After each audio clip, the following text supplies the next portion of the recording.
Unong yalam kaliang persya hakaying dorbar Meghalaya o Dr. Mukul sangma uloong makajing temu banwan ra biang ya ke CEB dag BJP kadai na benta ban pynurlong ya jing temu basalendat jongka uloong bakamat bahakmat du menta jongka BJP kalong ban yo ya kajing bun brew saha ka dorbar Raja Sabha kenang bakanla ban pynurlong an ya ke CEB katkum kajing temu jongka Dr. Mukul ulak keno bakajing temu jongka BJP kamla ban pynurlong hakatan jitai lam ingi bat kelas sedang ban pendan kam dag NPP syakani kata ban pynurlong ya jingangnud jongka.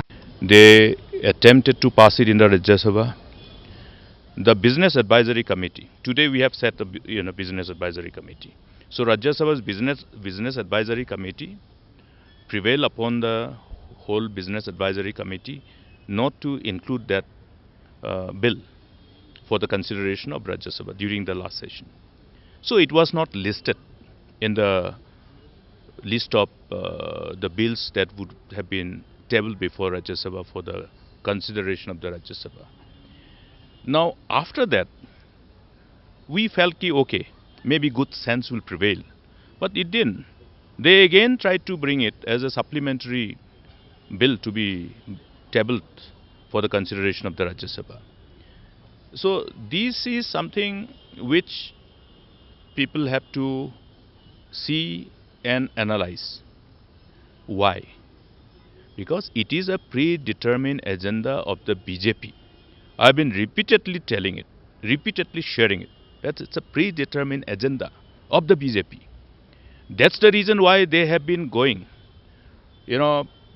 completely out of the way. Whether it is ethically correct, morally correct or not, whether it is constitutionally in the whole convention that we have all followed in the preceding decades after independence in our parliamentary form of governance, to capture power in the states. You see, now you have to understand that after they bulldoze the bill in the Lok Sabha, why they could not pass? Because they could not prevail in Rajya Sabha. Now therefore Rajya Sabha, capturing the Rajya Sabha is an important agenda of the BJP, whether ethically in an acceptable approach or not. You have seen. What I'm saying, you have to now connect with what has been happening in the past. You have seen how they have tried to capture power everywhere, wherever they did not actually get the mandate. You have seen what has happened in Arunachal Pradesh. You have seen what has happened in Goa. Similarly, you have seen what has happened in Manipur. And the attempt in your other states, including Karnataka, the maneuver in Meghalaya, why have they ultimately been the main force to ultimately give all the necessary ammunitions to the NPP here?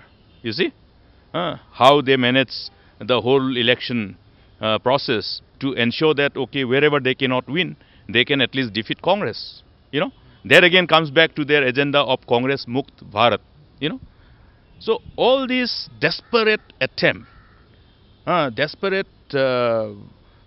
your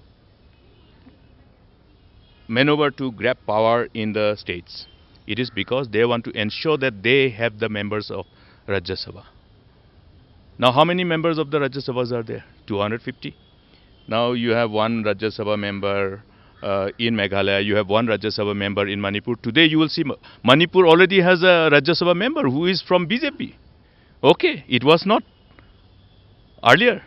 Now just formation of BJP government, it's not a BJP majority government in Manipur. Still they have their BJP Rajya Sabha member already elected. So that means their whole approach to ensure their majority not only in Lok Sabha but to ensure their majority in Rajya Sabha, with an intent to ensure that they can bulldoze all these kind of legislative agendas that they have. Whether people resist it tooth and nail, they don't bother, because their agenda is predetermined. That is what the people of this great nation has to understand. Yeah, I think we were very clear on our move. And Congress as a national party, we have an organization, we have a leadership. Then the party leadership wanted party leaders from the northeastern region to brief them. So this is exactly what we did.